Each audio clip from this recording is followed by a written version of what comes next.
मैं पूछना चाहता हूं बहनों और भाइयों, मैनपुरी जो कभी वीवीआईपी जनपद माना जाता था, लेकिन विकास के कार्य में क्यों पिछड़ गया?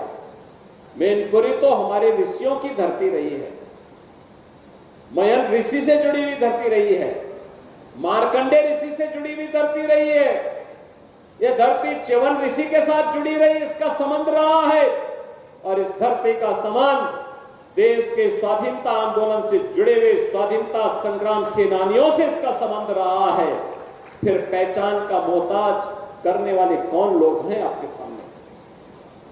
ये वही लोग हैं जिन लोगों ने आपके सामने जो पहचान का संकट खड़ा किया, आपके सामने पहचान का संकट खड़ा किया, प्रदेश के सामने, उनके सामने अपने अस्तित्व का संकट खड़ा किया। इन लोगों ने सामाजिक ताने बाने को छिन्न भिन्न किया।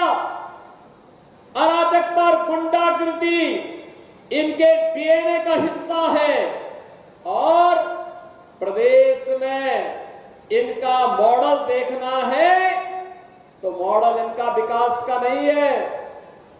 ये लोग विकास का नहीं, विकास के कार्यों में लूट मचाने वाले लोग हैं। आपने इनके कारनामों को देखा होता, इनका कारनामा वही है जो अयोध्या में एक निषाद बेटी के साथ समाजवादी पार्टी के नेता के द्वारा किया गया था।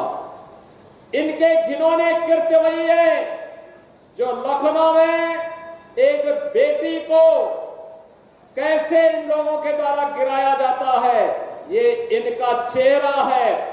और इनके वास्तविक कारनामे देखने हो तो कन्नौज में घटित घटना और नवाब ब्रांड ये समाजवादी पार्टी का वास्तविक चेहरा है। बहनों और भाइयों, पहले सामाजिक ताने बाने को इन्होंने छिन्न भिन्न किया, प्रदेश को दंगों की आग में झोंका, विकास के लिए और गरीब कल्याण के लिए जो धनराशि राज्य की लगनी चाहिए थी उसमें लूट खसोट किया, नौजवानों को मिलने वाली नौकरी में डकैतियां डाली गई। आज आप देख रहे होंगे कि कल हम लोग 1000 नौजवानों को सरकारी नियुक्ति पत्र देने जा रहे हैं। अभी हाल ही में आपने देखा होगा 60,200 से अधिक नौजवानों को उत्तर प्रदेश पुलिस बल में नियुक्ति के लिए हम लोगों ने परीक्षा सफलतापूर्वक संपन्न की। मैं कहता हूं ये देश ही नहीं, दुनिया की किसी भी सिविल पुलिस की सबसे बड़ी भर्ती थी, सबसे बड़ी भर्ती। और कहीं कोई शिकायत नहीं, कोई भेदभाव नहीं, कोई भ्रष्टाचार नहीं। क्या यही काम 2017 के पहले भी होता था क्या? 2017 के पहले हर नौकरी बिकती थी, उसकी नीलामी होती थी, वसूली में चाचा और भतीजा समान के भागीदार होते थे। और बाद में जब ज्यादा वसूली होती थी तो चाचा को धकेल दिया जाता था, भतीजा अकेले ही बैग लेके भाग जाता था। यही दृश्य पूरे प्रदेश का हुआ करता था। विकास के नाम पर भी यही लूट खसोट मची हुई थी, यही लूट पूरे प्रदेश में बची हुई थी।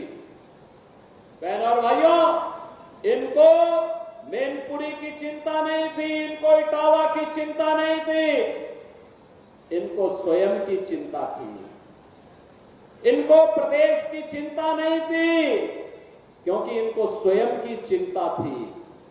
और इसीलिए जब उनको लगा कि अब उत्तर प्रदेश सुरक्षित नहीं रहा तो इन लोगों ने तो अपने लिए दुनिया के अलग अलग देशों में द्वीप खरीद लिए होंगे।